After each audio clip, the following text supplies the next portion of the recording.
We are a nation that has a government, not the other way around. And this makes us special among the nations of the earth.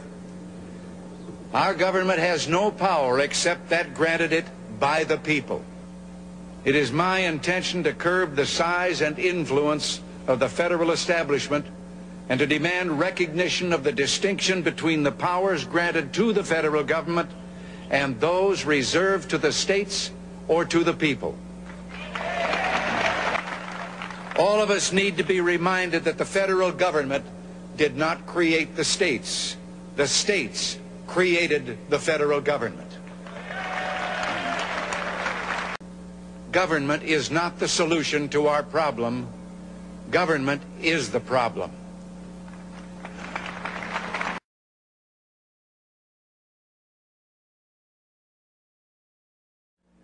Standing here, one faces a magnificent vista opening up on this city's special beauty and history. At the end of this open mall are those shrines to the giants on whose shoulders we stand. Directly in front of me, the monument to a monumental man, George Washington, father of our country.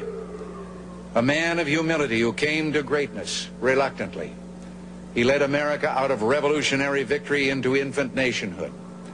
Off to one side, the stately memorial to Thomas Jefferson. The Declaration of Independence flames with his eloquence.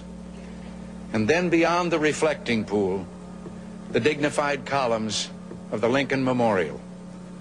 Whoever would understand in his heart the meaning of America will find it in the life of Abraham Lincoln. You and I have a rendezvous with destiny.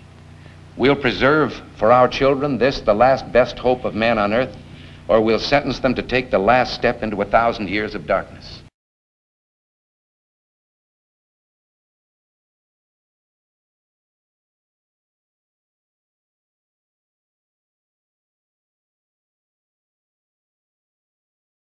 It is not the job of government to make good people. It is the job of the people to make good government. Roll them over. Roll them out. What we have now, I've never seen in my lifetime. And I'm sure you haven't either. Every institution that made this country great is under attack. And those Republican establishment members tell us time and again that we must nominate someone they will call a moderate, and we know to be liberal, if we're going to win in November. So let's roll, my brothers and sisters. Let's roll them out of office. Let's get tough with them. This state, this country was not built by cowards. I don't care what our president says. We're great people. We're not perfect. But when we get together and get behind a cause, we make things happen. We conservatives in New Hampshire can ensure the Republican Party is led by a conservative presidential candidate in 2016. We must not again fall to the prey to the quadrennial head fake that starts off with the establishment Republicans and then liberal media telling us to nominate a moderate so he can win, and ends up having that moderate lose because he cannot draw any significant distinction between himself and the Democrat candidate. Let us nominate a candidate with conservative convictions, convictions that match our own. Republicans win when we directly and unapologetically campaign for our philosophy of liberty reflected in limited government and founded on individual sovereignty. The choice is this. If the old guard have their way, they will give you a candidate like Jeb Common Core is wonderful, illegal immigration is an act of love, Bush, and we're toast, folks. And you can guarantee if that happens, either Hillary Clinton or Pocahontas Warren will be your next president. So I'm here to ask you, are you committed this cycle? Are you committed that we're going to return to the country a nominee, a conservative nominee from New Hampshire? Are you going to demand